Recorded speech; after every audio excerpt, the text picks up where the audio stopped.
Welcome back to the Block Party, your Tuesday night get together with the Block Asset community where we talk about sports, crypto, and a little bit of NFTs as well. I'm Adam Catterall. Pleasure as always to be in your company. If it's the first time you've ever come to the show, what you're playing at, where have you been for the last couple of weeks? But if it is the first time you want to be a member of the community and you want to be here on a week-by-week basis, never missing out on some of the fantastic conversations that we have with some of the best athletes around the world, and of course, winning some major prizes courtesy of the Block Asset guys, then make sure you're subscribing right across all the Block Asset social channels. First and foremost, subscribe right here on this YouTube channel so you never miss out on any of the brilliant content that the guys are making for you on a week-by-week basis. Also, get across their social media pages because throughout the course of this show, you're going to get an opportunity through those social media pages to win some unbelievable prizes. And of course, join the Discord. Now, the Discord link is in the description of this stream, which is live right now. Everything happening tonight is absolutely live. You can interact with us by getting stuck in to the YouTube comments. We've got lots to get through tonight. Lots of top quality guests to come and join us. The number 4 ranked UFC welterweight, Gilbert Burns, Durinho himself. That's right. He's going to be on the show. He'll be joining us shortly. We are also going to be speaking to the current Bellator middleweight champion of the world. And who knows, maybe by the end of the year, the light heavyweight champion of the world as well. One of my favorite MMA stars in the world, bar none, Gegard Mousasi, is also going to be on the show. And we are going to be speaking to the Georgian Viking himself, who burst onto the UFC scene 2.5 years ago with a phenomenal victory over Matthias Gamrot. We are talking to the Georgian Viking himself, Guram. He's going to be with us for a little bit of a chinwag because the boys from Block Asset have been spending a little bit of time out and about in Georgia, getting together and making an exclusive piece of content for you as his fans, of which we will reveal a little later on. Plenty of prizes as well to get stuck into, but to help me along with that conversation, as always, my partner in crime, the main man himself, Mr. Nick Peet. There he is, looking all fresh and daisy. I thought I'd put the hat on today, you know? You're normally the hat guy, but I thought I'd get branded up. Switch roles, haven't we? We switch roles. So I like the way. Did you go with Guram's surname there? Are you going to leave that one to me? Did you slip? Do you want to do it? Kutateladze, Guram Kutateladze. There he is, the main man. Well, mate, I'm so looking forward to speaking to Guram because while I've been a fan from afar, I've been kind of waiting for him to come back to the UFC for so long. But when the Block Asset lad said they'd spend some time with him out in Georgia, I was like, man, I cannot wait to see that, and I can't wait to catch up with him because I've never spoken to him before. And from what I can gather, he's mad as a box of frogs right up my street. I believe so. And I believe that he actually does a decent Scouse impression. So therefore, we'll get that on the show as well for you a little bit later on. Like I said, Gilbert Burns will be here. Gegard Mousasi will be here. Guram will be here. See what I'm doing there? Avoiding the mispronunciation of his surname. I'll get him to do it. And a special little thing as well, right? We're not going to announce this.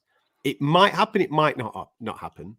We have a floating in the world of fight sports. Every now and again, you get a floater, don't you? You get a fighter that is scheduled to fight, but might not necessarily fight. Now, this particular person is currently out for dinner. If they've finished their dinner in time, they will join us on the show for a little bit of a chinwag, and you will not be disappointed. Tweeting him live as we speak to try and get him to eat his dessert quicker. There you go. So he will be joining us. Hopefully, there's a clue. It's a he at some point over the next hour or so.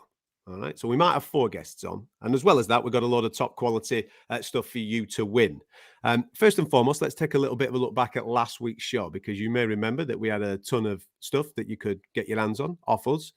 And one of the things that we didn't give away within the show was, of course, the Smash Brothers NFT. You remember that little bad boy? There it is. There's the lad himself. Oh, Hamza Shimaev, the Smash Brothers NFT last week. Now, what we did last week, we just thought we'd raffle this off to you. Obviously, get you involved in the Block Asset community here on the Block Party every single Tuesday night.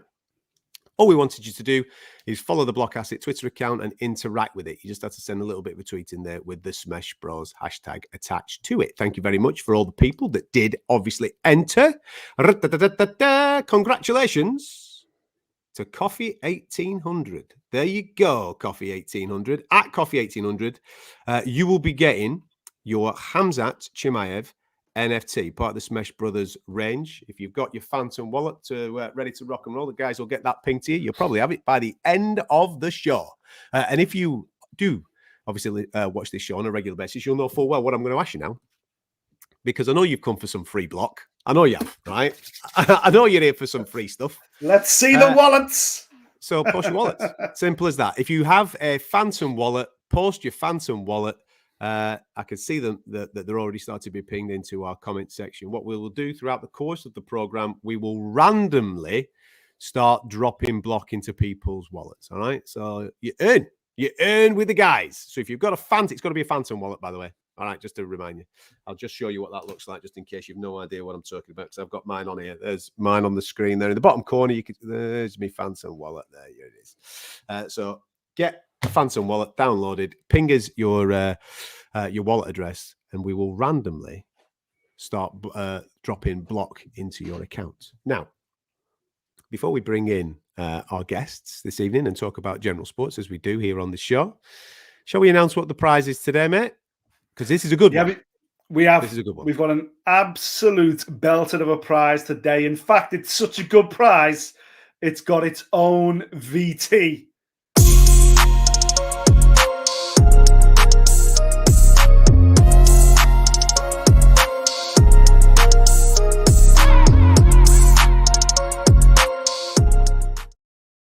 Now, I lost count. When they did UFC London in March, I lost count with the amount of people that were getting in contact with me, and Nick will be exactly the same. Can you help us out? Can you get us a ticket? The tickets have gone like that. It's not real fans getting hold of the tickets and all this type of carry on. Well, listen, if you've come to the block party on a Tuesday, if you've given us your time on a Tuesday, we're going to locate proper fans. That's what we're going to do. We're going to try and locate this evening some proper UFC fans. You may have been to UFC London previously. You may never have been to a UFC show in your time, but you are a hardcore UFC fans and would love the opportunity to come and join us on July 23rd in London at the O2 for the 2022 second helping of UFC London. And as you know, at the top of the card, it is, of course, Tom Aspinall in a phenomenal fight against Curtis Blades.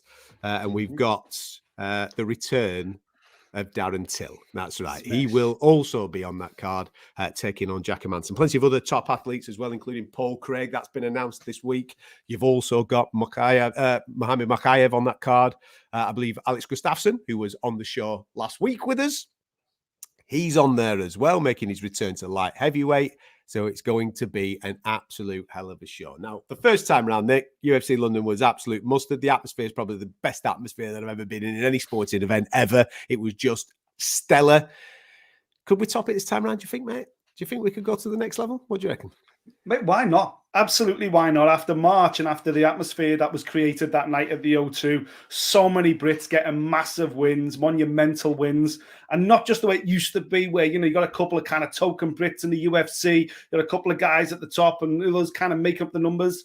It was people getting big wins and making big moves in their weight divisions. Arnold Allen and Jack Shore and Paul Craig and, of course, Aspinall. Even Molly McCann registering the first knockout by a woman of 2022 in the octagon. Absolutely sensational stuff.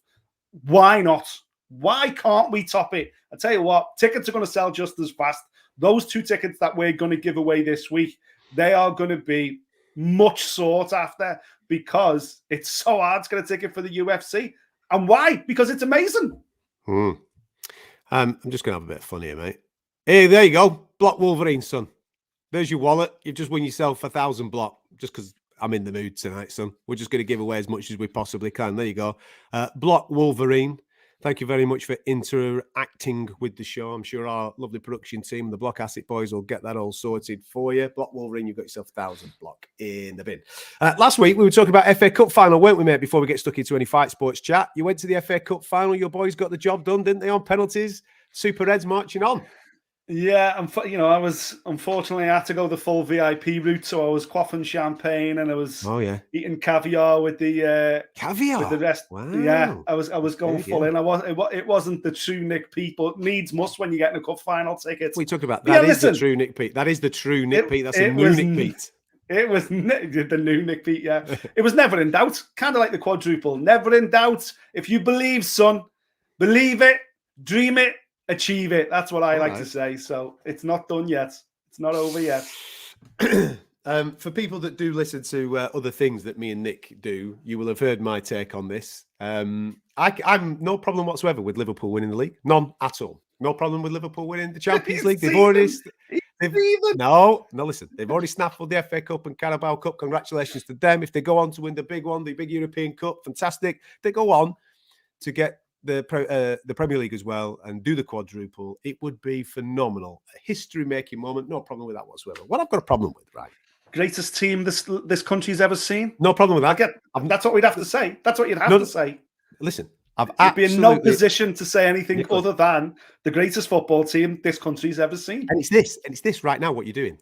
What you're doing right now is the thing that bugs me. People will conclude themselves who the greatest team that has ever been. They will conclude that themselves, all right? They don't need you. Quadruple. Never been done. Look, you're doing it now, right? There's no need for them to see you in this mode that you're in right now, right? This smug mode where you got your big cheesy grin plastered all over the face. You're just looking for arguments with anybody that's not a Liverpool fan is what you're looking for constantly. You just want to get involved in altercations. There's no need, all right? People will concede. They'll say, listen, Klopp's done the business, man. The team's absolute mustard. Congratulations to their heads. That's all it takes, Nick. It doesn't need you then, right, to keep ramming it down everybody's throat, does it? Doesn't need that. Yeah, but this team, we're known as the unbeatables. We are the mentality monsters, so got to keep winding everybody up. Wind everybody up. What are you playing at? What are you playing at? I love it. It's been a fun week, man. It's been a fun week. I've had a good banter with a lot of football fans. Yeah.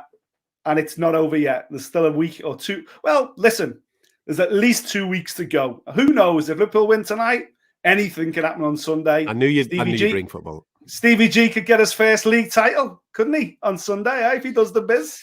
Old Phil Coutinho, top bins. Let's get back onto a better sport, shall we? Let's get back onto MMA. Get away from this football nonsense. I've no doubt that we will bring football back up again because last week's guest was brilliant. Roberto Carlos. I saw this week he was modelling the Real Madrid kit. He didn't wear the lads in, did he? Didn't sort the lads out with a new Real Madrid kit for next season. I'll have to have a word with him and get that boxed off. We will, at some point in the show, get back onto football. No doubt that Nickel might want to talk a little bit about golf as well with the USPGA going on this weekend. But let's get back onto the proper stuff, onto MMA. And to one of my favourite middleweights in the world. Could actually be my favourite light heavyweight come the back end of the year with maybe some more ambitions and some more gold coming his way. Who knows? But let's get him on. He's very kindly given up a little bit of his time because I know that he's got a fight that he's preparing for. There he is. Look at that, eh? Gegard Mousasi, the Dreamcatcher himself. Welcome back to the show, my friend. How are you? You good? Thank you, brother. Thanks for having me. No, thank you very much for giving up your time, Gegard. It's always great to speak to you, mate. And I know that you're obviously in the middle of camp at the moment, mate, getting yourself ready for a fight in the middle of June. How is that? Are we fit? Are we healthy? Are we ready to rock and roll and keep this train rolling? Yeah, 100%. Just as usual. But I'm very hungry to beat this guy, and I don't know. I feel I'm at my best, so hopefully, we're gonna go for the finish from the start. No more decisions. So I'm looking forward to go and finish the guy and make a statement. What are you talking about, man? We don't do decisions. I saw you last time out, pal. You didn't even need a shower. You just went straight in there, got the dude out, and cleared off. I saw what you were up to. Yeah, but the previous fight against Douglas Lima, two fights before, I played it safe, and of course they were not happy. So I'm gonna go and I can finish those guys. It's just if I want it or not. Sometimes I can play safe, but I think I'm coming to fight 100%. Well, Johnny Eblen's the guy that you're facing on June 24th. I was just checking the date there. It's June 24th in Bellator, defending your crown once again. The dude's he's undefeated through 11. He's a teammate, I believe, of your last opponent, Vanderford. So I would imagine that the styles might be very, very similar to what you're facing. So it kind of suits exactly what you just said there. If you're finishing guys within the first round, this might play into your hands once again to obviously give the fans a little bit of a show. It's in Connecticut, this one, isn't it? Yeah. It's in the Mohegan Sun. the last two fights were against wrestlers who wants to take you down, hold you, ground and pound. John Salter was a little bit more of a jiu-jitsu guy, so. But with John Eblen, it's less of a risk to get submitted, so more opportunity to just get up. I'm not afraid to get into grappling with him.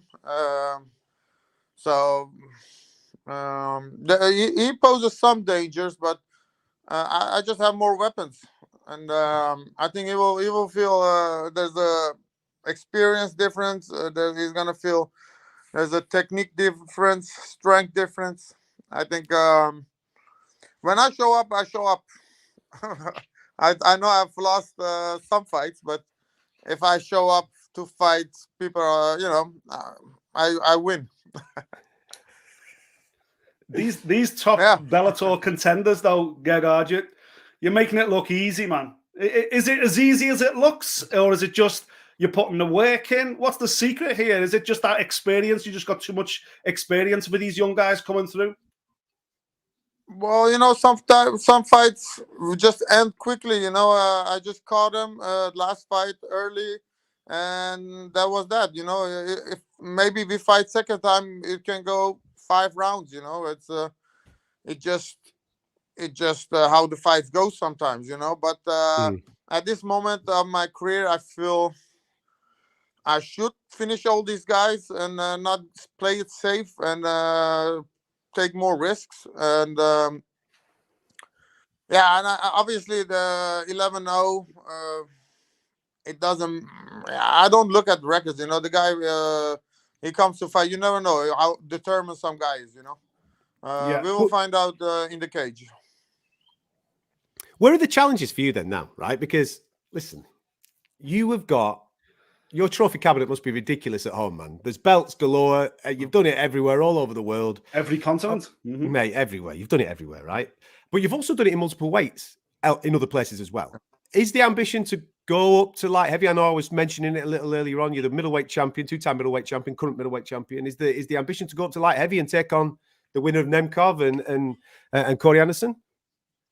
Eventually, I think that was the plan. But I think the plan. They had never told me this, but I was figuring out that after this fight they would want me to go to light heavyweight, but now the fight is no contest, so they're gonna rematch. So I don't know what's gonna be in the plans in the future. Maybe Joe Romero was there, but even him, I hear he's fighting Melvin Manhoff. And they said they're gonna keep me busy. So after this fight, I'm probably gonna fight another one this year. So I don't know who's gonna be next, but I'm up for all the challenges. Where does the motivation come from, Gegard? Because you've been in this game 20 years now. That's a long career. You've done it all, as Adam says. You've won belts on pretty much every continent. You've earned good money. You've got so much silverware. Where does the motivation come from to keep putting your body through this and keep grinding through these new, fresh opponents year on year? Well, they pay me well. I want to buy a new car. So,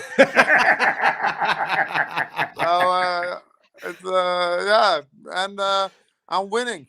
I'm winning the fights. Yeah.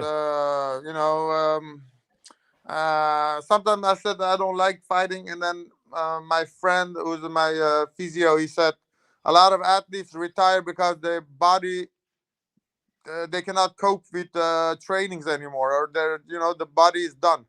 But so far my body is healthy. I'm winning my fights. I'm not slowing down, so that's why I'm keep on going. Once I keep losing and keep injuring myself, and that's the time when I quit. You're still only 36, but did you expect yourself to have such a long career? Did you expect to still be fighting at this stage of your life? No, I wanted to retire when I was 30, but it didn't work out that way. It's the way. I always enjoyed fighting. Well, I enjoy it sometimes, and then a lot of times I don't enjoy it. It's still work, but it's still better than an office job. I mean, we keep going. Mate, I have never met anybody like you in this fight game. You're sort of just like, yeah, man, whatever. I do the training, I turn up, I'll take some dude out, and go home. Simple as that. Listen, I was reading that you've still got quite a few fights left on this contract. Obviously, they're paying you well, they're looking after you at Bellator. You seem to be having a whale of a time, man. I remember interviewing you when you're in the UFC, and it felt more of a frustrating time for you. And obviously, maybe not getting the opportunities that you most certainly deserved. Does it feel like that when you look back at that time with the UFC, that frustration is probably the word to best sum up the latter couple of years? Well, they did treat me well, UFC. You know, they gave me opportunity. They kept me busy fighting. I don't have really complaints, but frustrations were more who was getting the title shot. I mean, yeah. Dan Henderson got title shot after 5 losses. GSP got title fight after 2 years of GSP came back. He wanted to fight Michael Bisping because he knew he had a good chance of beating Michael Bisping. He knew other guys middleweight he wouldn't beat them. So they pick the fights that they want. Of course he deserves it. He's a legend. I love GSP. Well, but I like him. I mean, but for me, they didn't pay me well. I knew what the other guys were making. I asked around, and they were not willing to pay me more. So it was for me. They say only become champion, and we pay you. Well, there's only one guy that's champion in the division. So if you're not the champion, you're not gonna make good money. And I think that wasn't fair to the fighters, and it's underpaid. And then that's the deal. You had sponsorships, that's gone. Reebok was paying me $6,000. I mean, what the fuck? That was a robbery on the bright daylight. Did you stuff like that? Yeah, listen, man.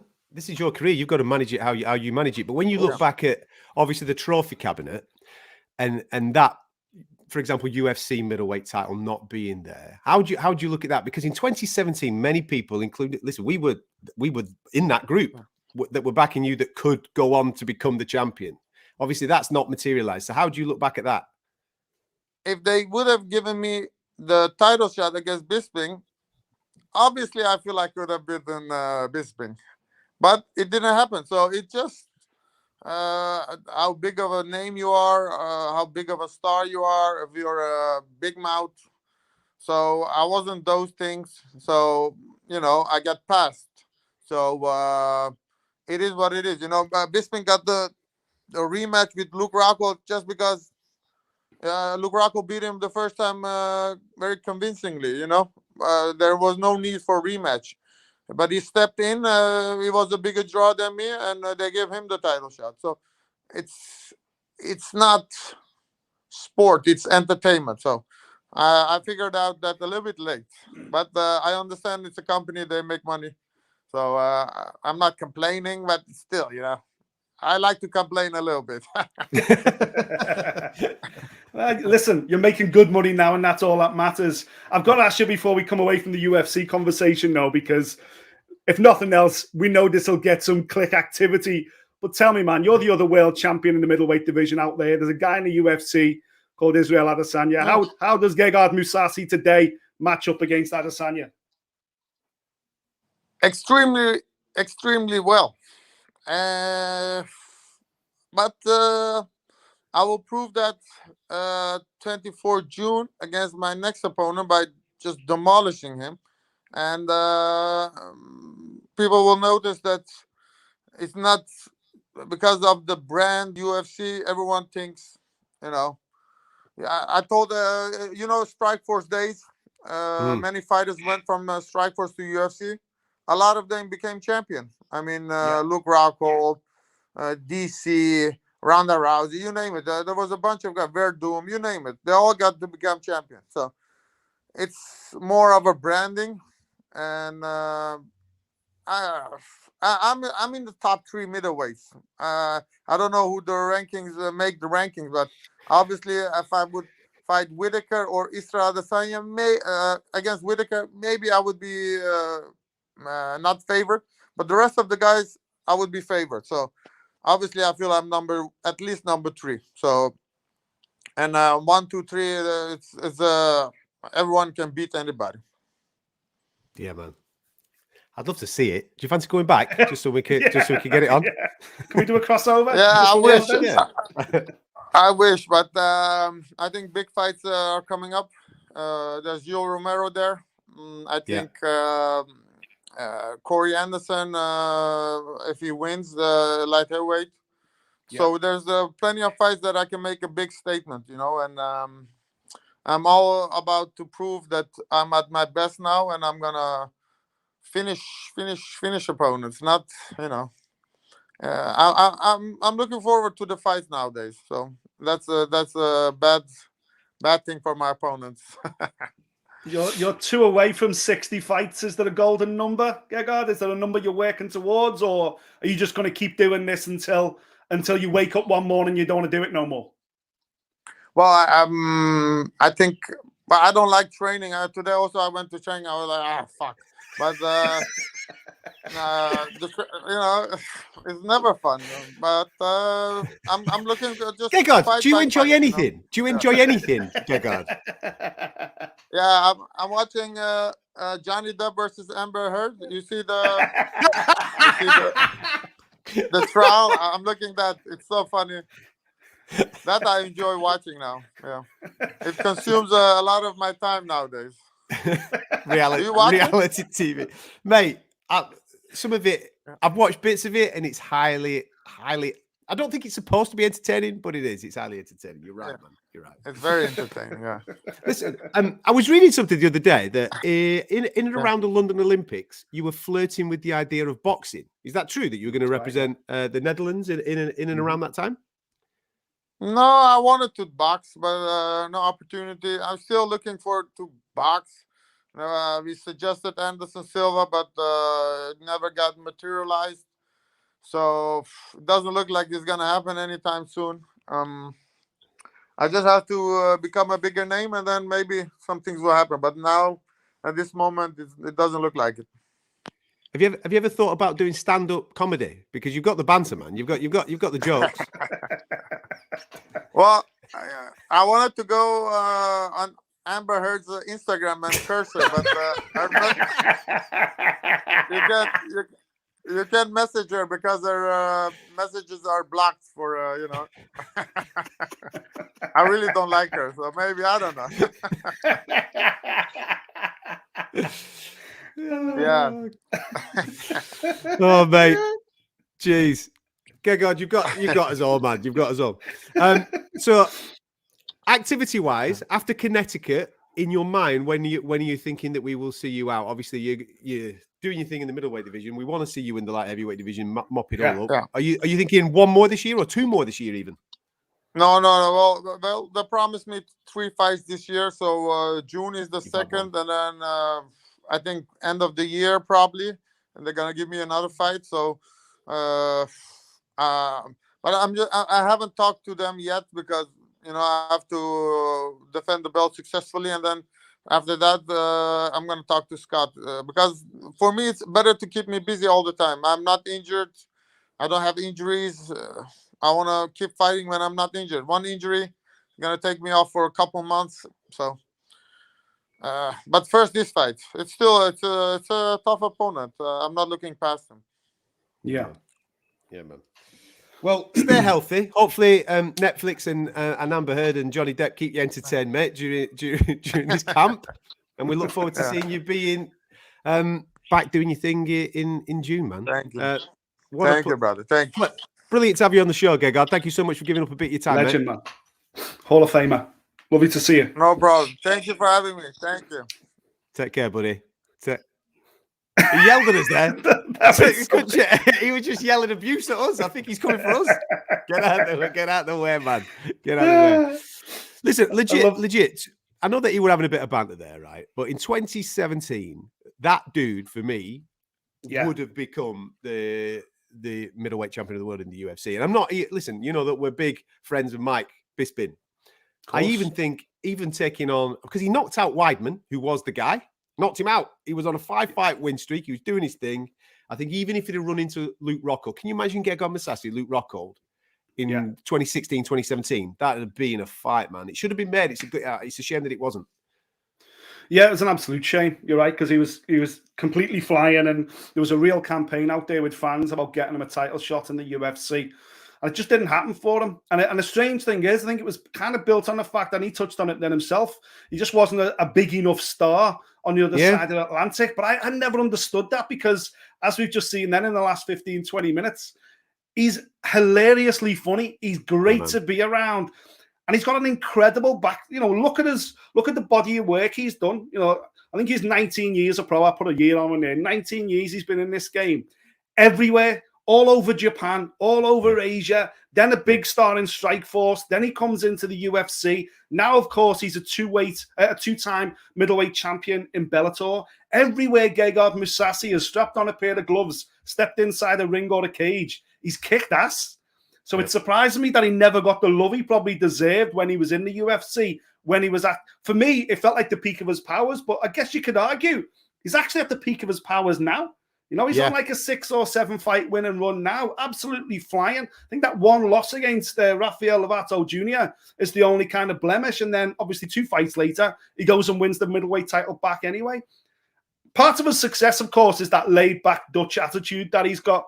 You know, he just takes any fight as it comes, doesn't take life too seriously. And when he gets in there, man, you know, he's put on this planet to fight. That's what he does best. Yeah, man. Top guy. Can you imagine going on a night out with him? Mental. Absolutely mental. Yes. Just in case you're wondering what the heck's going on, this is the Block Party. We're here every single Tuesday night. We kick the show off at around about 7 o'clock every single Tuesday. That's 7 o'clock UK time. Wherever you are in the world, you're more than welcome to come and join us and join in and get stuck in. If you do have a phantom wallet, stick it in the YouTube comments and we will get you a little bit of block. We'll throw it your way. We're just giving them out randomly. Also coming up a little bit later on, we're going to give away 2 tickets to UFC London, the second helping of UFC London. Obviously, the first helping was brilliant in March, and we're going again in July. We've got a pair of tickets to give away come the end of the show, so make sure you stick around for that. And still to come on the program, we've got to speak to the number 4 ranked UFC welterweight who just went hammer and tongs with Khamzat Chimaev. It is, of course, Durinho himself. Gilbert Burns is going to be here. We are, as well as that, you might not know too much about Guram Kutateladze, but we are going to introduce you to him. Absolutely. We're going to introduce you to him because his debut in the UFC 2 and a bit years ago was absolutely sensational. And the guy that he ended up beating that night is now ranked number 12 in the lightweight division. So the return is coming. It's happening next month. We are looking forward to seeing him back doing his thing in the octagon. And we want to introduce you to him from a personality standpoint. So Guram will be with us as well within the next half an hour. He'll be here for a little bit of a chat. I believe he's been training, doing his thing. And as well as that, I nearly forgot, we do have hopefully a special guest. I know that you're looking at your phone there, Nick, just to see if the special guest has finished his pudding and he's going to come and join us. But we've got a little bit of time to wait on with that. A little bit of T's and C's regarding the crypto crew, because this is a place not only for sports, but crypto and NFTs. If you are, last week I was telling you about, for want of a better term, sticking your NFTs in the vault. That's what guys refer to it as. Staking your NFTs is what it's actually referred to as. And this week you can stake your Smash Brothers NFTs. Basically what that means is that you can now stick them away in a vault. They'll still show up in your wallet and you will earn block for the next 31 days. All right. So there you go. If you do have a Smash Brothers NFT, you can stake it now and you can earn block for the privilege. Oh, hang on. Look at this. You watch this. See, this is the type of mood I'm in. Here we go. Stick 1,000 block in there. He's asked that that's what begging's called, isn't it? Well done, Gilo. There you go. Help us out, fellas. There's hopefully that is a phantom wallet. We can only do it to phantom wallets, Gilo. So if you've got a phantom wallet, mate, we'll get you sorted. Stick 1,000 block in the kids' wallet there, mate. Now then, back to off-piste before we return back to MMA and fighting throughout the course of our guests that are joining us this evening. this weekend, it is the US PGA back in their major tournament in the world of golf. You might not be necessarily a golf person, but you might want to make yourself a few quid. My golf expert, well, he tells me he's his golf expert. He believes that he's got the inside track on who's going to be winning this summertime major in the golf world. What have you got, man? Because I know nothing about golf. I'll be honest, mate. I know a couple of golfers. I watch a little bit of it. I get interested every now and again. But let's be straight. It ain't fighting, is it? But what have you got for me? But you're aware that the PGA is one of the majors. You know, yes, it's one of the big ones. 4 majors. Yeah. There's 4 majors, and the PGA starts on Thursday. It's one of the big tournaments of the year. I think they've already put the numbers out there. Tiger Woods is partnered with Rory McIlroy in the opening ball, so that's kind of exciting if you're a fan from that perspective. But the big conversation around the PGA this year, of course, is there's a breakaway tournament taking place in Saudi Arabia. A lot of controversy involved. A lot of golfers have decided not to compete in the PGA and instead go over to Saudi and compete in this brand new tournament, which of course is, throwing up a lot of conflict. A lot of the players who've gone over there are, if you like, of a certain age, i.e. your likes of Lee Westwood and Phil Mickelson, people like that, former champions, former major winners, but you could kind of argue they're going over there. I think what's happening, listen, it's money. Of course it is. There's $100 million tournament going on over there. Of course they want to go over there. $100 million is on the table over in Saudi Arabia. For this Vets League? Yeah, it's not a Vets League. It's an invitational. But right, okay. It's causing real conflict. And I think Sergio Garcia's going over as well. It's causing real conflict with the PGA Tour, of course, with the majors, because, usually everyone drops everything to compete and be ready for the major tournaments. So it's quite controversial. But listen, I think it also opens up some opportunities. I'm a big fan of Jordan Spieth, and Jordan Spieth for me is the guy that can benefit from this. I think with some of the big names missing, he can follow in the footsteps of an elite club at the top of golf and who have won all of the majors. Jordan Spieth, the only one he hasn't won is the PGA. He's my tip to take advantage of the would you say a lessened field, or maybe a Are you saying you're saying a path of less resistance is what you're saying, that there's an opportunity 100%. for him. 100%, because even though it's your kind of older statesmen that have decided to go to Saudi Arabia and go with the money rather than go with the glory, these are people that have usually done well in the PGA, people that are used to playing in the big tournaments, in front of the big fan bases, in front of all the cameras. And I think once you take away that percentage of golfers and then suddenly they're replaced by people that maybe didn't think they'd qualify for the PGA, didn't think they were good enough, then the field opens up for your elite stars. And for me, Jordan Spieth is the one that will take advantage. So if you're going to have a little flutter this week, there you go. Jordan Spieth to win the PGA. Mike, the secret fisher, agrees with you. He says he is classy and he's got a heavy swing. There you go. I love it. Haven't we all, Mike? Haven't we all? I've got a heavy swing as well, sunshine. Yeah. A few people are giving me a bit of jip in the comment section here. They're calling me an FKW, right? This is what the Block Asset lads want me to do, right? They want me to put the new branding T-shirt on there. So if you want to get yourself some tackle, get yourself some tackle. I've gone for the hat this evening. It's not, he normally wears the hat.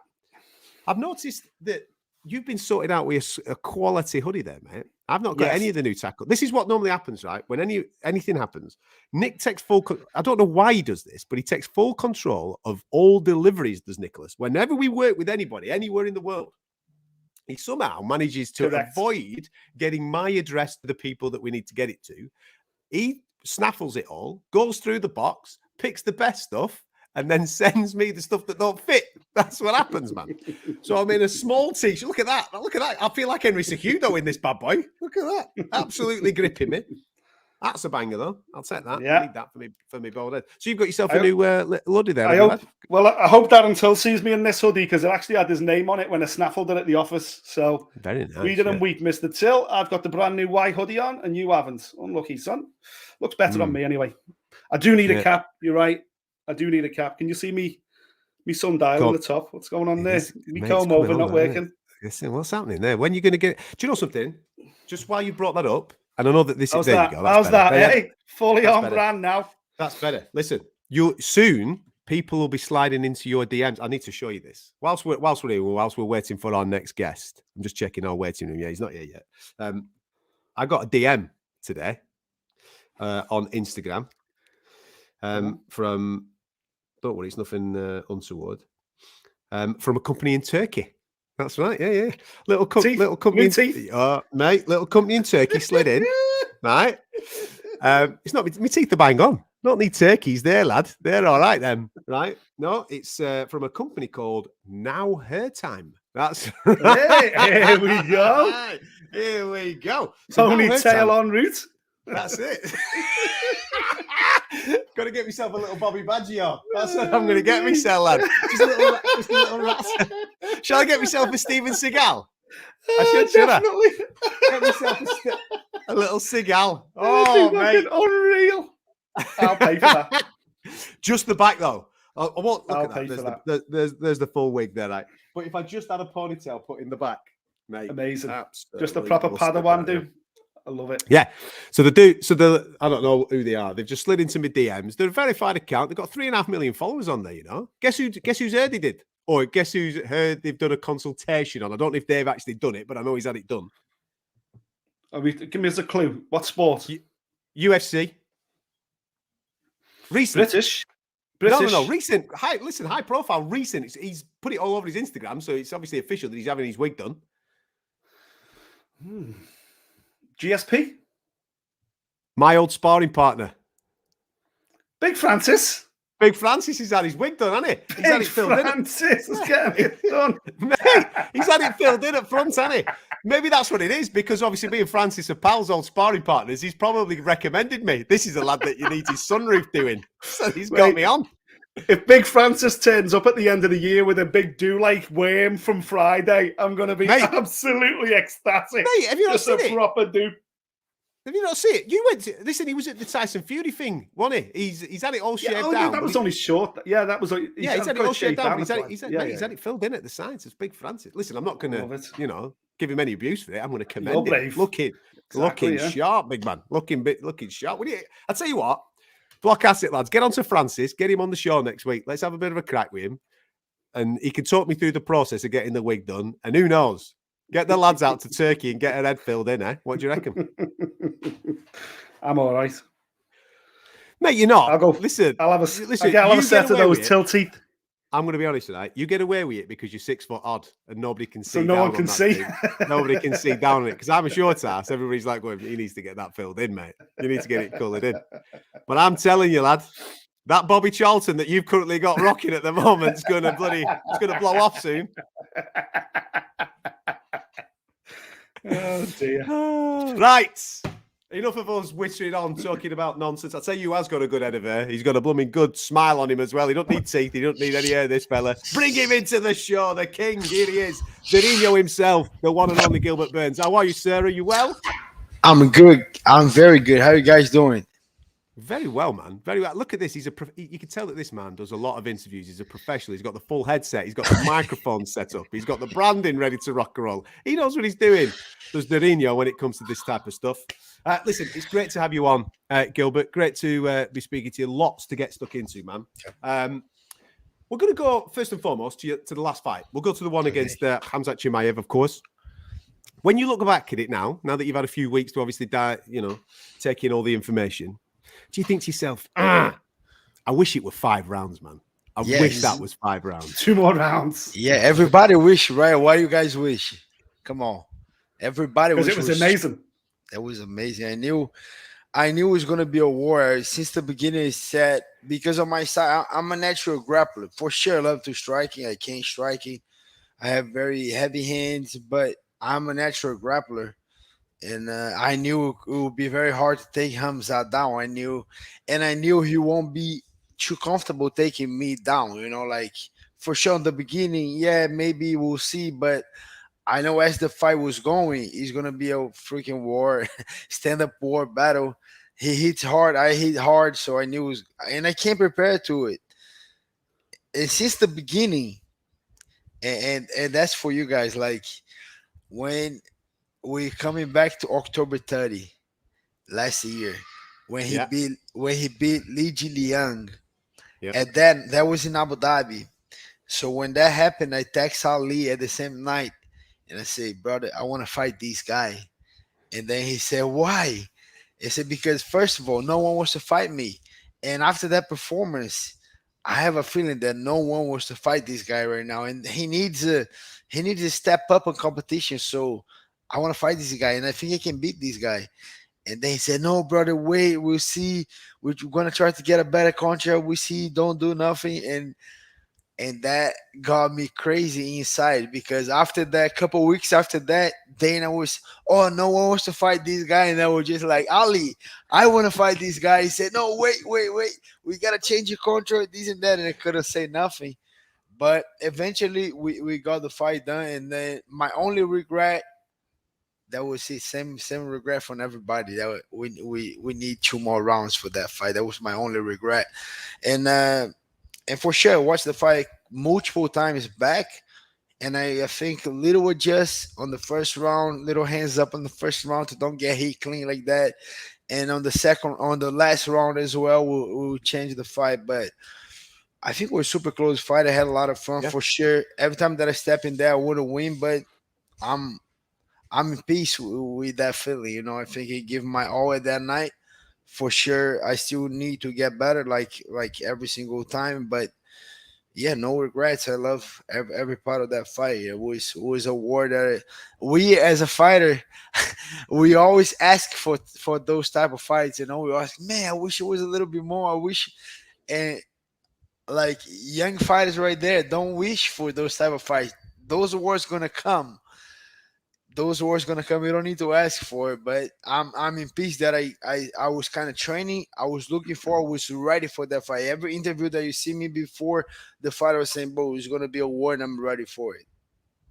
What's it like in the middle of the fight? Because you can want it, and we did a thing with Michael Chandler and Justin Gaethje analyzing their fight in New York, which was absolutely outstanding. And again, we'd love 2 more rounds of that. Yes, but Michael said that in the moment he blanks out. He was not aware of anything. He's just going through it. He's just going. What's it like for you? Are you aware that, wow, man, we are putting on a hell of a fight here? This is crazy. Yeah, I was in the zone for sure. And when I'm in the zone, I'm on the moment. I don't. My thoughts are all there. I don't have a. Sometimes you're in the middle of the meeting, right, and then or anything, and sometimes comes a word. I don't know, dog. Yeah. And sometimes your mind goes out thinking about your dog, and come. But whenever you on the moment, you don't leave that moment. You kind of you laser focus on that. So that was the moment on that fight. Walking into the fight, I was freaking out nervous again. Every time, not just this fight. Every fight I start freaking out like shit again. We gotta walk. What's gonna happen? And then I start calming down my mind and say, "Hey, been here before. Relax." But I guess right now after 25 fights is normal. Every time that the previews, like let's say 2-3 minutes before walk. Is that wow? I get very, very nervous. So, but whenever I start walking, that nerves kind of started going away, and my mind starts shifting a little bit. And whenever I'm in the octagon, I don't know. It's another guy. I don't know. It's very hard to explain. But it's not Gilbert no more. It's freaking Burns right there. Now he's a different guy, So Durinho's turned up now. He's really good. Durinho is there, and then that's it. I want to win, and I want to finish the fight any means necessary. So I got on that moment, like Chandler, those guys say, I was in the zone. I was listening couple things from the coach because the crowd was so loud. Because the energy from the crowd, I knew that fight was going crazy. Oh shit, they're going so loud that fight might be going crazy. Okay, keep my hands up. Let's go, keep going. And and to be honest, it was one of the fights that I barely hear my coach. I barely hear my coach, and I was in such a good zone that I remember between rounds, my coach was looking to me and he was talking to me, but half of me wants to pay attention what he was saying, but the other half want to look at Chimaev on the other side and see how he's recovering that. So I was looking a couple cameras, couple guys, commission guys on the front. And I say, hey, excuse me, get away from here.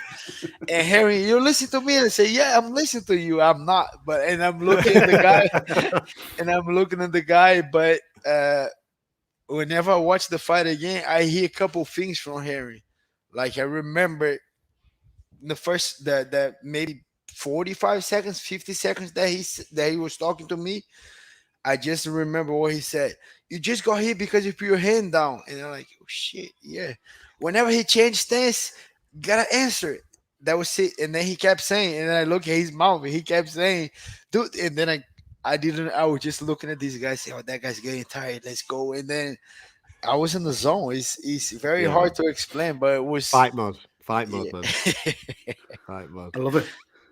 I want to go back, Gilbert, just a second, because what you just touched on there was incredibly insightful, because you're one of the best jiu-jitsu guys on the planet. You are one of the toughest motherfuckers in the UFC. You punch like a train. You're always in great fights. Why are you nervous in the dressing room? Because I know you put the work in. I know you work hard on the mats. So what's going through your mind to make you nervous before you walk out? I think it's because I'm so competitive and I put so much in the line that I want to win so bad that it all becomes for the performance. You know, I gotta perform good. I gotta make sure I give my best. I don't want to. I want to share any strategy. I don't want to get angry. It happened in a couple of fights. I don't want to get emotional. So I think that's so much on the line that make me very nervous. Like I see a couple guys, even at the gym, sparring, they don't care, you know, if they lose, if they win, and they sparring good. But because that's the why, I think, because they don't care with the results. But every time that you care so much about the results, about your outcome, like any one of you guys watching at home, if you're going to a job interview, like, right, let's get a job interview, everyone been there before, and you freaking love that job and you've been working so hard for that job, and you kind of study every part, you know what the guy's gonna ask. Whenever you, hey, 5 minutes you're gonna be next, for sure you're nervous, you know. That's what I mean, because it means so much to me. That's for sure. I'm very nervous, you know, because it means a lot to me. The win, to go there to perform, the amount of work that I put in. People have no idea that.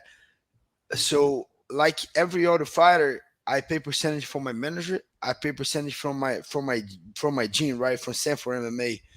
But over that, I still have my psychology of the sport. I have my physical therapies, my therapies, my nutritionists, and sparring partners that I bring in, and it's so much that is a ton of work to do. Okay, I'm just gonna fight whatever. No, it is not whatever, but I want to win. I'm putting a lot of work in.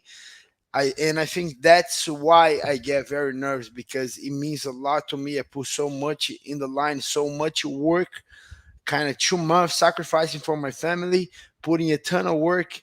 For sure, I think there's no way I'm not going to be nervous, you know, because it means a lot to me. Yeah, I like it. I like that mentality. Here, I've got a video to show you here, Gilbert. Were you nervous in this moment that someone was going to whip your towel away? Just have a watch of this, because you're in the corridor there. Here you go.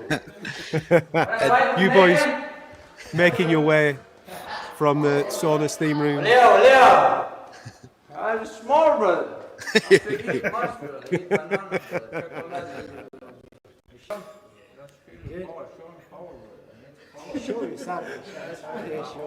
How often does that happen, meeting your opponent in the fighter hotel throughout the course of the week in that type of environment?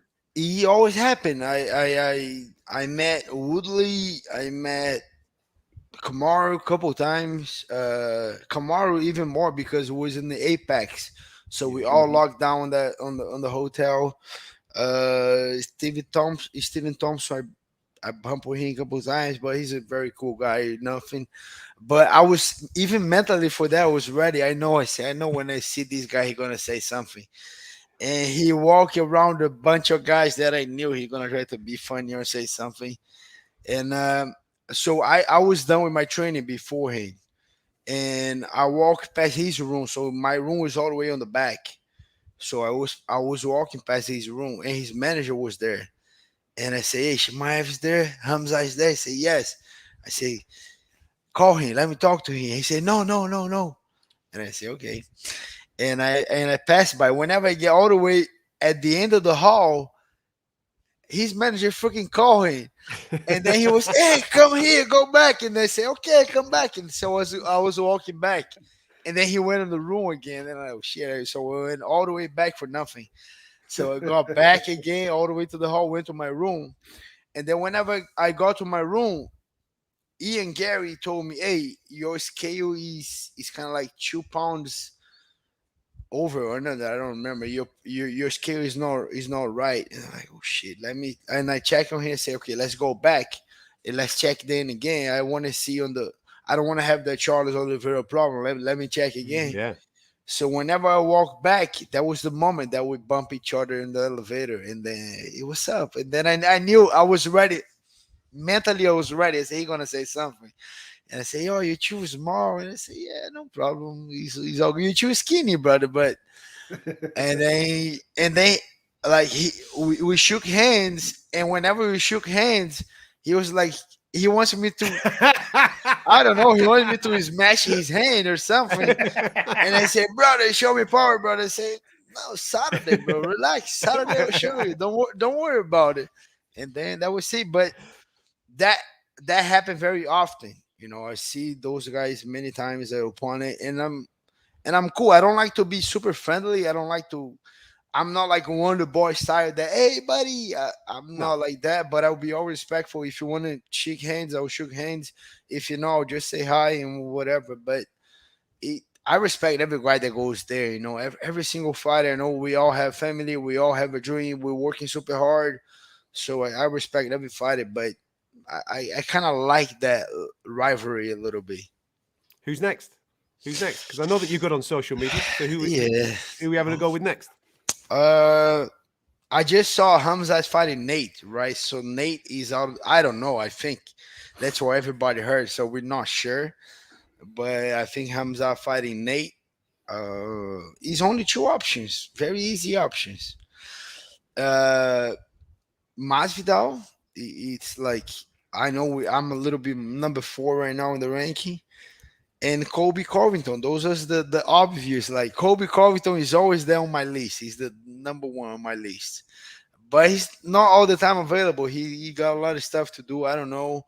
I heard he got a little something on his tooth, on his jaw. He's going to legal issues with Masvidal, so I don't know how long that's going to take. But these 2 guys on the list, you know, I got to set a better example for the kids here in Miami. You know, they both got to stop with that. I love it. I like it. Yeah.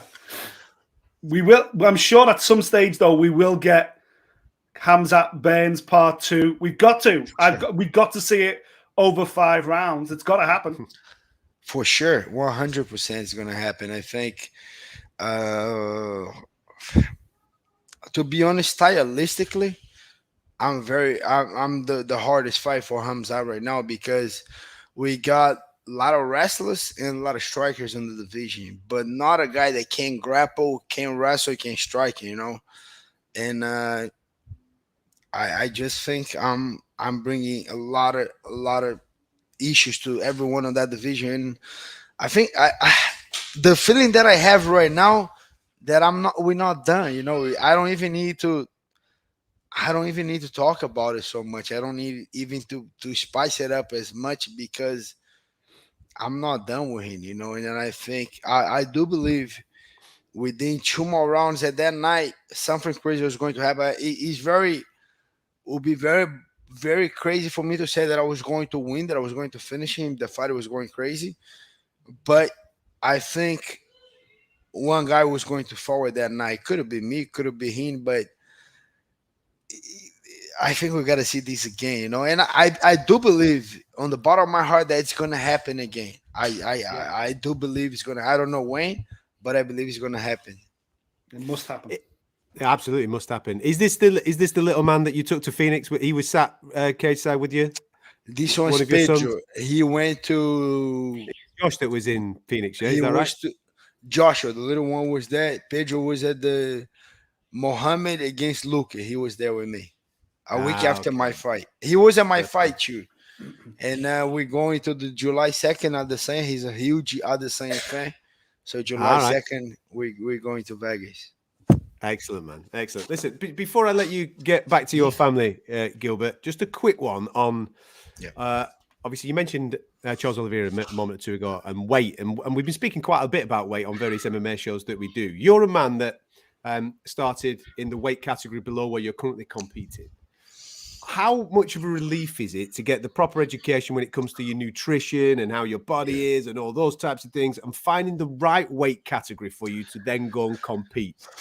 Yeah, it's, to be honest, not easy. It's satisfying right now that I have the system to make my way to go through a training camp, but took a lot of mistakes to get it done right. Before I was doing a lot of sauna, a lot of running, a lot of hard training in the week to make sure the weight go down.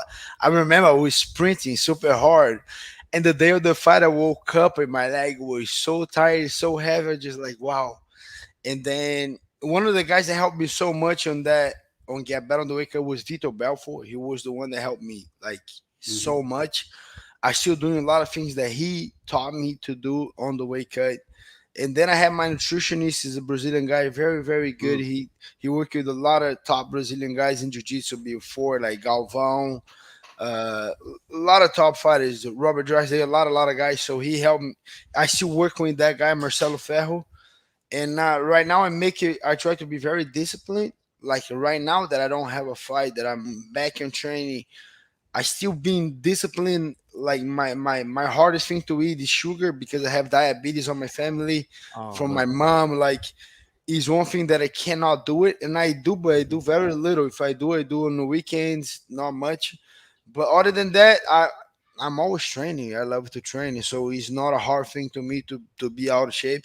I'm always training, always in shape. But to get the proper, you got to learn a system to go through. And I do believe Charles had that system, because otherwise, Charles is such a guy that he's so smart, he's so humble.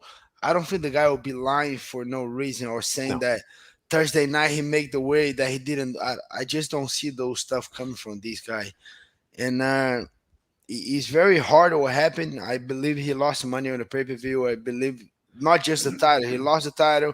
He lost money on the pay-per-view. He lost his status. He used to be a champion. That will be his third defense. Now he's not. And then, I don't know. He kind of messed up situation. But for the young fighters right there, you got to learn that from the best way to learn is to someone else's mistake. That's the best way to learn. So you don't have to make a mistake to learn. You don't have to pay the price. So you're watching a guy making a mistake, you learn from it, and then you apply to you. So best way to do it. You don't have to cut a crazy amount of weight. You don't have to. I believe you don't have to. Now, if I weigh myself right now, I think I might be 196 to 197. Wow. And I'm not training as hard. But whenever I start 2 hard sessions a day, I'll be walking around at 188, 190. That's my fight weight. And I just got to cut down to 170. But it's not a hard way that I do anymore. I don't want to kill my body. I don't want to do nothing that is going to mess with my performance. So if you're a young fighter right there, try to be as professional as you can. Try to walk around your way, eat good food. For sure, you can go crazy. Sometimes here and there, don't get blow up. But you got to eat as most food is going to give you energy for your training, and then to recover your training, that's the type of food that you need. And then hire a good nutritionist, a guy that knows what he's doing, not a guy. I don't like those weight cut guys. I don't like the weight cut guys. I like a nutritionist, a guy that went to college, that went to school, university, had a degree, knows what he's doing, has a little experience with fighters. These are the type of guys that I'm looking. Even my PT, my sports psychologist, I like to look for a guy that they study all the way up, that grind, he training his way up, has experience, and then put that guy on my team. But yeah, I think you gotta I think back in the days it was easy. You just got to be a fighter. Now you got to be a fighter. You got to be professional, making weight. You got to be an athlete. You got to do good interviews. You got to have a good platform. You got to be good at social media. You got to be good at interviews. So it's a full-time job. So young fighters out there taking notes with these guys doing a good job, because just copy Gilbert Burns. Copy Gilbert Burns. He knows what he's doing. He knows how he's doing it. When are we seeing you again, man? Are we getting a UFC Brazil? When are we going to see you out in the octagon? I hope they do the UFC Brazil. I'm crazy to get back to Brazil. I'm going there in 2 weeks. I'm going to be there. My mom at 64 is getting graduate in nursing. She just got his college degree. Wow. So I'm going to Brazil to be with her when she get graduated. So I'm super happy, super stoked. Hope everything goes good now, and my mom and my dad get the visa to come here to the US. I'm very stoked about that, but it will be so amazing to go back to Brazil and fight. Like Brazil's being on a very hard crisis, especially with COVID. Very after we just went down, so it will be amazing if we go there and give that type of UFC show like you guys just had in London. How crazy was that for the whole everybody? A couple of years ago, back with the lockdowns, and then people in the arena going crazy. I just want to give that back to the Brazilians as well. Mate, we can't wait to see you back in the octagon. You're one of our favorites, Gilbert. Thank you so much for your time, my man. Enjoy a little bit of downtime, and we're looking forward to seeing you back doing your thing. Thank you, guys. My pleasure. Top man. There you go. Durinho himself, Gilbert Burns, joining us. I could talk to Gilbert all night long, man. He's absolute legend, isn't he? Absolute legend. I can see that our next guest is ready and rocking and rolling and waiting to join us. I'll bring him in 1 second. Just a quick one for you for people that are in the comment section. We haven't given away the UFC London tickets as of yet. All right. So the UFC London tickets, don't worry. That's the prize that we're giving away tonight. We'll tell you how you can get your hands on them a little bit later on in the show. So make sure you stick with us. Now then, the boys at BLOCKPARTY, they have been in the Georgian mountains. Let me tell you, they have been out and about. They have been getting the tour by the Viking himself. Guram Kutateladze is joining us on the show right now. There he is. I know that you were waiting for us a little bit of time there, Guram. Thank you so much for your patience, my friend. How are you? Are you well? Hello, guys. Hello. Everything is good. Thank you so much. Thank you. Now, have the BLOCKPARTY boys been behaving themselves in Georgia as you were taking them around? Were they respectful? Did they misbehave in any way, or were they okay? They learn some Georgian rules. It's good, brother. It's good. It's all good. Life in Georgia made them humble straight away. Absolutely, man. Did you learn any Scouse? Yes, actually, yes. We've got to hear some Scouse. We've got to give us some Scouse. Come on, give us a little bit of Scouse. What's happening, lad? Yeah. What the fuck, lad? The craziest thing I'm still joking about is like CK, that CK you read as like Bachkich and stuff like this. This is crazy. I still think it's so ugly, but it's a charming, it's still charming. You just basically nailed the whole Scouse dialect there, haven't you, Nick? You know what I mean? That's all it is. Yes, some of it. Yeah. Once you get the down, that's the key. Get the exactly. Sorted. Yeah. Exactly. Love it. Guram, how has the last 2 and a bit years been for you? Because you burst onto our scene, man, in the UFC. Amazing. You took on Maddox Gamrot and obviously inflicted. Well, he's currently still his only defeat in MMA. You obviously beat him. He's obviously gone on to be ranked. And in that 2.5 year period, you've had injuries and obviously various things that have kept you out the octagon. How frustrating has that period been for you? A lot of up and downs, I think. Of course, it was like the debut, short notice fight with Gamrot. He's a great guy, great person and great athlete. And the win, of course, was amazing too, even if I wasn't satisfied with my performance. But in the end of the day, that's the only thing that count. That's a W, on the paper. And after that, you know, I was preparing for my upcoming fights, but I get like knee surgery, you know, knee injury, knee surgery. And after that, I was back and preparing for my next upcoming fight. And I get like injury, you know, like broke my 4 ribs, you know. And yeah, but now I'm good. You know, it took some time to heal that injury, but now I'm back. You know, fully and 100% back. It must be tough when the guy that you beat, like you say, he's a good guy, but the guy that you beat then goes on and obviously has some good stellar wins himself in the UFC, gets himself ranked in that 2.5-year period since you beat him. He's now 12, I think, in the lightweight division. You must be looking at that thinking, man, this could be me. I could be there, man. I could be in that top 10 now. I could be doing what I need to be doing and moving towards that UFC goal that I want to get my hands on. Yeah, you know, but I get, you know, like I'm not like that sensitive guy, you know, like I don't think like this actually. Like, I know it could be me and stuff like this, but the thing is, like my life is like this, you know, so there is a reason why it happens like this, and I'm aware of it. So that means there is bigger things on my way, you know, even if it took some time. I went through some struggles, you know, not only with my health issues, but some other struggles in life. But it's okay. That means it's supposed to be like that. That means some greater things waiting for me. And I believe in it, you know, I believe in it strongly. So, and life works like this. And I see it differently, you know. I don't see it like, fuck this guy, you know, he ranked 12 and like I could be like ranked like in top 10 probably. No, you know, life doesn't work like this. So it's all right. So how good does it feel to be back on June 18th?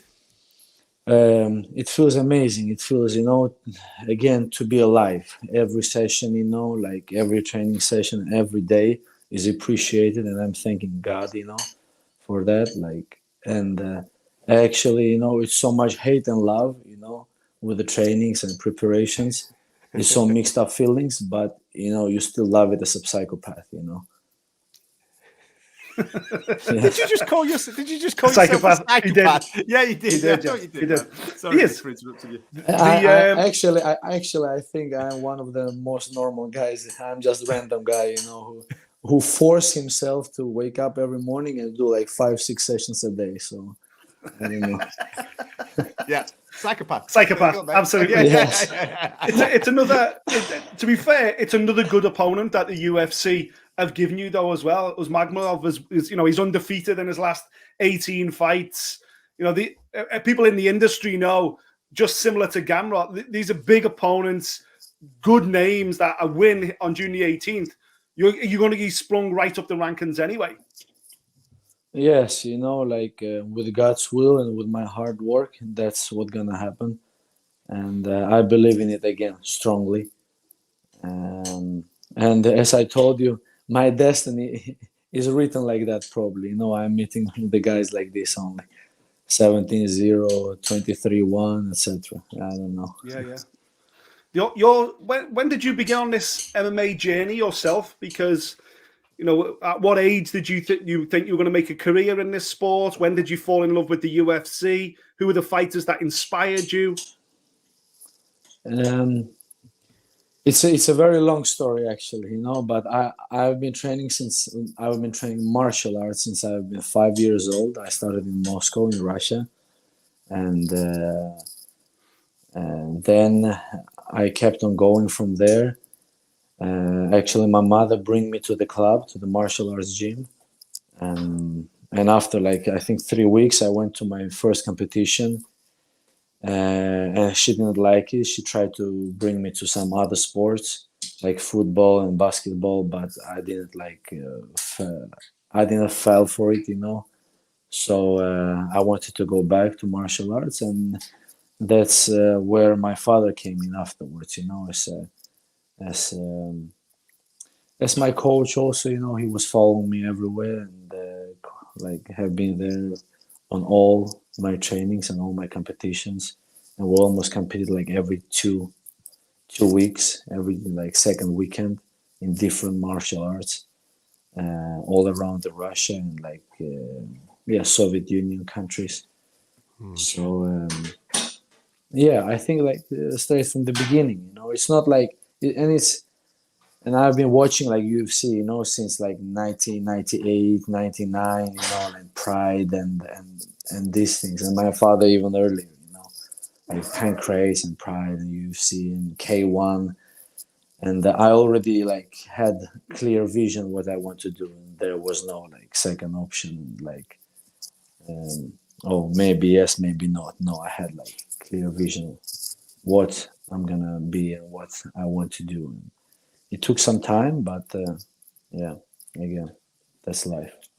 Do you find it easy to watch fights? My own fights, or you mean? Yeah, you see where I'm going here, Guram. This is a loaded question, because I've got a video of you that I'm going to play to you right now. Right now, this is you watching. This is you watching a fight of your friend. Okay, now. When I watch fights, I can understand that there's apprehension and maybe you're feeling the emotion of your guy doing his thing in the octagon or whatever it may be.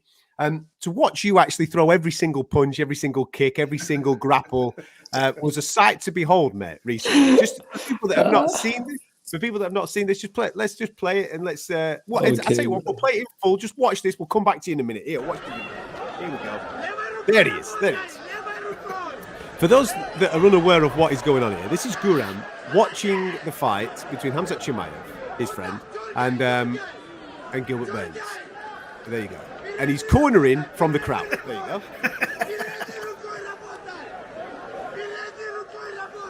I like the feints that he's throwing. There you go. There's a little feint there that he should. There you go. You're invested here, Guram. You're invested in the fight, my friend. I get a little bit angry. I get a little bit annoyed here. Little head movement. I like that. That's slipping good. Shots. Yeah, slipping the shots as they're coming your way.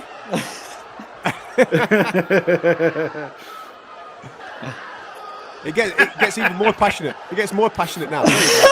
I love it.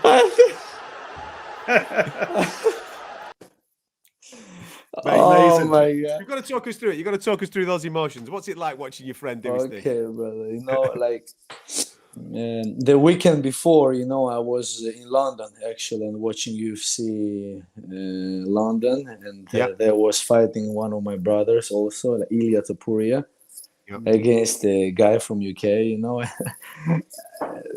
I can tell you that emotions were similar there, you know. That was a good fight. Topuria's fight with Jai Herbert was a great fight, man. It was crazy fight, and he get dropped, you know, and I went also completely crazy. I went like, you know, I wanted to like beat every guy from UK, you know, and like I wanted to jump. I'll stay out your way, man. I'll stay out your way. No, I'm just kidding. Yeah, so it's very emotional, you know. It is very emotional when somebody who is like so close and so near to you is going to fight. It's very hard. Everybody, all the fighters will understand me. I'm 100% sure when you're like brother or friend, close teammate goes into the fight, it's much harder to like coach them, much harder emotionally to watch them, you know, because you can't do anything. Yeah. You can't be like, you can't jump in and help him out, you know, you can't do anything. I run into the toilet. I run into the toilet, you know, and like every 10 minutes, you know, I'm so nervous, you know, and like and I'm like getting sweaty, you know, I'm freezing, I'm like crazy freezing, but I'm sweating, you know, like this cold sweat, and it's so disgusting, you know, like and yeah, it is what it is, you know. But I hope like English people don't understand me wrong, you know. I love England. I love London. London, it's a very beautiful city. It's so crazy. I would love to visit London more times, and just for vacation, you know, just for a week or two and see the buildings and history. It was crazy. It was super nice. Listen, they're doing more than one show a year now. You'll have to come and fight here as well. Guram, you have to be on the card yourself, man. Yes, brother, 100%. But the thing is, when you fight when it's training camp, you never enjoy the time there. You know, it's always something strange. You know, it's like it's not the same. And about Gilbert, you know, I was watching like a few minutes earlier. You know, I came into the live and I was watching. He's super nice guy. He's super nice guy. Yeah, he's nice guy. The thing is, all fighters are. I say all. 95% of fighters are super nice people. You know, because they train a certain way, they believe in certain ethics, and at the end of the day, there's always respect between the fighters, and that's the beautiful thing about mixed martial arts, man. That's the beautiful thing about it.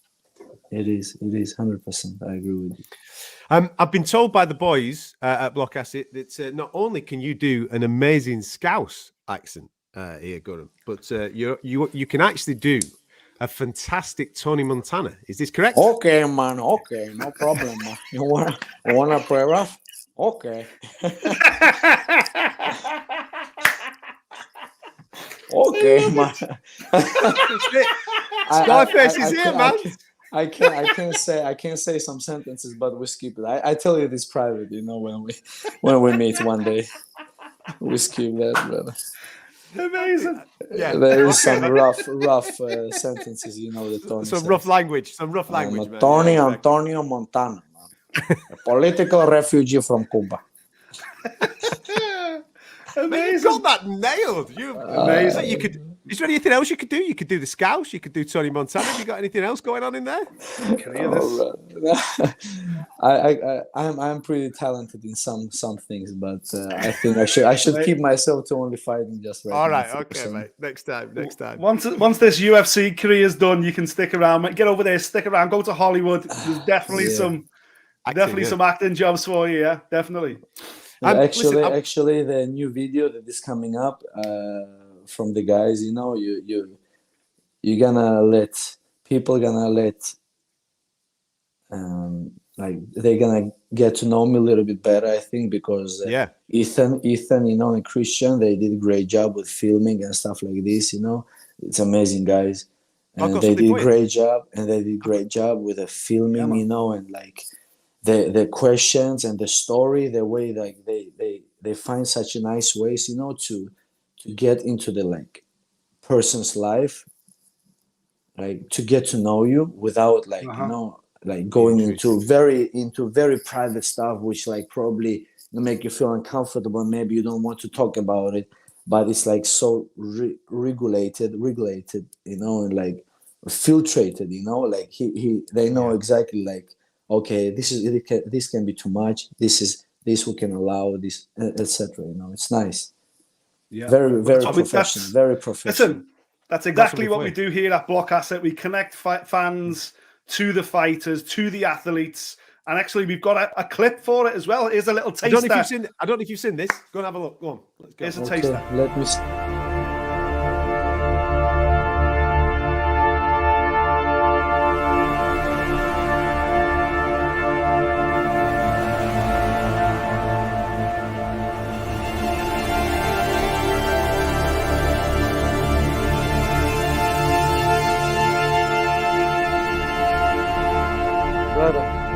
Why the hell do you need trash talk when you're born in this kind of country, bro?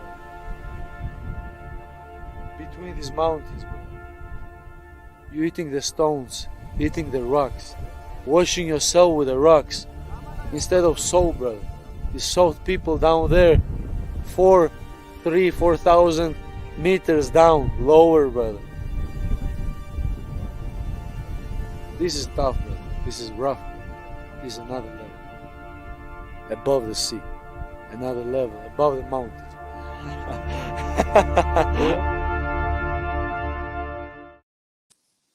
That's crazy. Wow, that's crazy. It looks amazing. Like you just said there, Guram, unbelievably shot, an unbelievable story of which, for people that want to watch this is the boys are planning on releasing this a couple of weeks before your fight. So you're fighting June 18th. Correct. So start of June is when on the Block Asset channels. So make sure you're following Block Asset right across all the channels, YouTube here as well.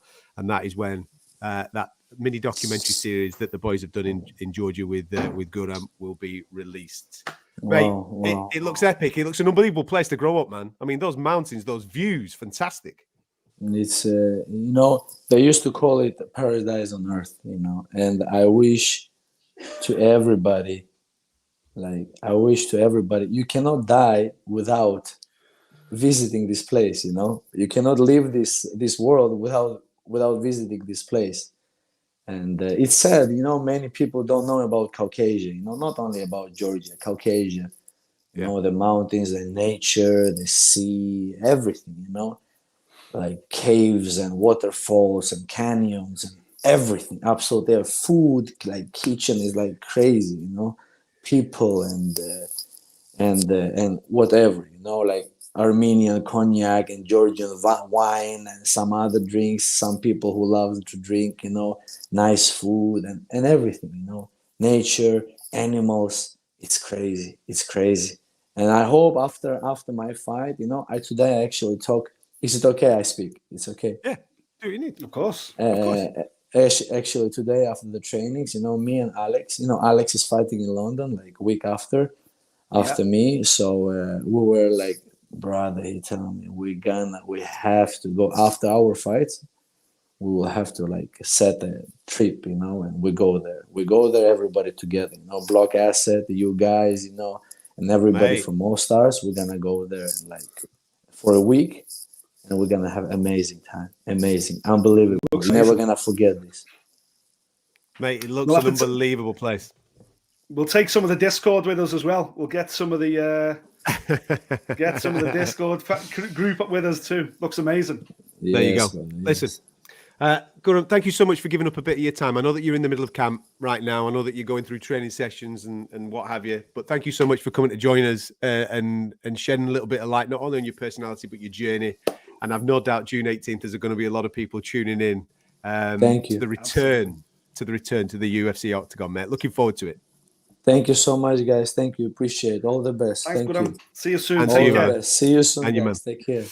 There you go. Keep an eye on that guy. UFC lightweight, Guram, Kutateladze, the Georgian Viking. And that documentary that the BLOCKPARTY guys have shot in Georgia with him, I think they spent about a week with him, didn't they? Just shooting him and keeping up to date with everything that he was doing with his training is phenomenal. We will get you a release date on that on the social media channels. So make sure you're following BLOCKPARTY right across all the social media channels, especially here on YouTube. You'll get a notification as to when that is available for you. All right. Blimey heck, it's flawed, mate. Show's absolutely flawed, hasn't it? Yeah. I'll tell you what, I've been trigger happy with the block. Do you want to give a bit of block? Yeah, go on. Mate. Yes, let me see. Some block. They've been patient. They've stuck with us for the whole show. Give them a bit of block for the wallets. You've got to have a phantom wallet, by the way. Got to be a phantom wallet. Where's that guy just gone? Let's get someone blessed right here, right now. Boom, boom, boom, boom, boom. Let's see. Bingo. There we go. Ben Smith. Well done, Ben. There you go, Ben Smith. Lads will sort you out with 1,000 block. All right, we'll get you that. We'll get that in your wallet, mate. So thank you very much for posting it. Much appreciated. We've just done a little bit of a check on our supposed mystery guest this evening. Still eating dessert, so we're gonna have to rebook him. We will rebook him. We will rebook him. It's not everyone's in the comment section thinking it was Mr. Till. It wasn't Mr. Till. It was somebody else. But he's probably eating dessert, knowing him. He's probably eating some dessert. Probably.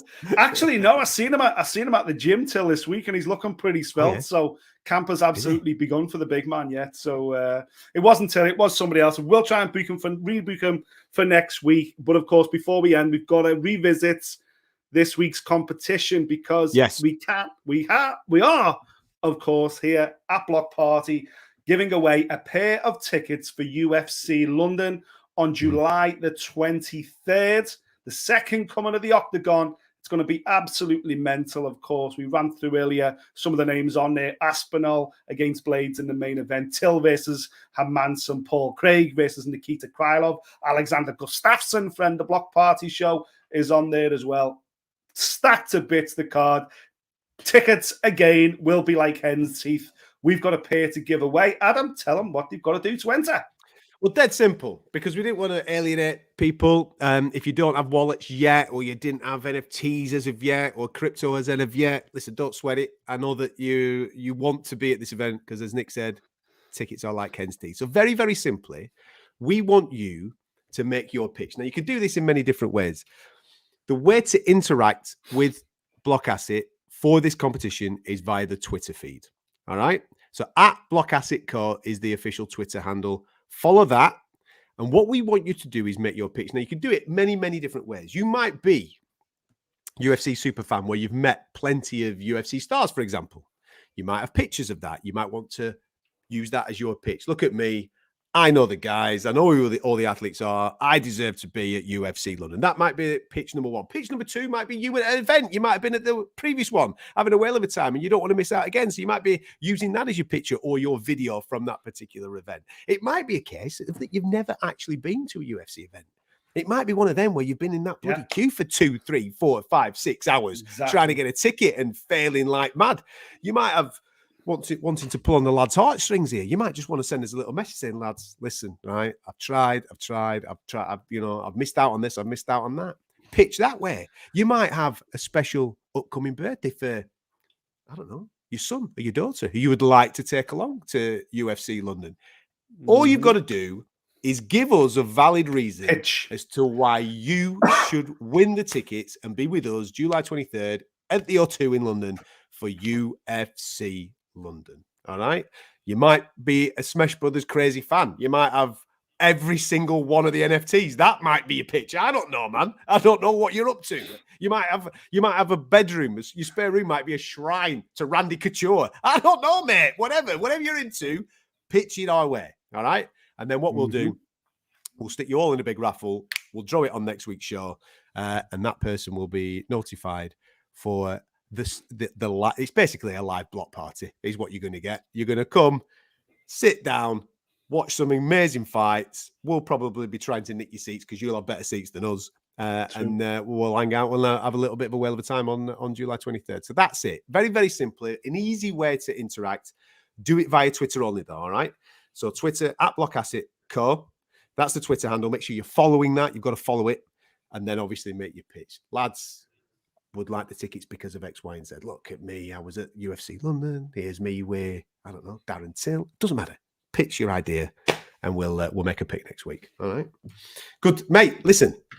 Nobody else is giving away tickets like that yet. The tickets aren't even on sale yet. You can't get the tickets yet. I think the tickets go on. Is it this Friday or the Friday after? It's at the end of I think it's at the end of the month, isn't it? Uh-huh.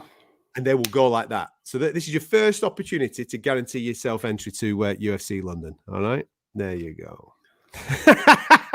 What a way to finish the show. There you go. What a way to finish the show. Thank you. I'm not grassing. Paddy is back, right? He's grafting in. What is he? He's got California. Baseball, San Diego. Baseball. Yeah, he's doing all sorts of that. He's enjoying himself. Listen, thank you very much for watching the show. Nick wants to obviously clear off because his mighty Reds are playing this evening, and he wants to make sure that they are marching towards the title. Listen, this time next week, we will know whether they've got 3 in the bag and whether they are heading towards the 4th. Oh, Tiki-Taki's equalised. It's 1-1. Oh, getting nervous. We 1-0 down? We were 1-0 down, yeah. Tiki-Taki's equalised. Dear. The pressure's on. The cracks are showing. No problem. Anyway, listen, thank you very much for watching Block Party Part 3. Like I said, all the links to everything that I want you to get involved in is in the description for this stream. Hit all the links. Make sure you're part of the Discord. There'll be plenty of opportunities to win some more block next week, more prizes coming your way next week, and some more elite athletes. Hopefully you enjoyed everything that we brought you this evening. We will catch you next time.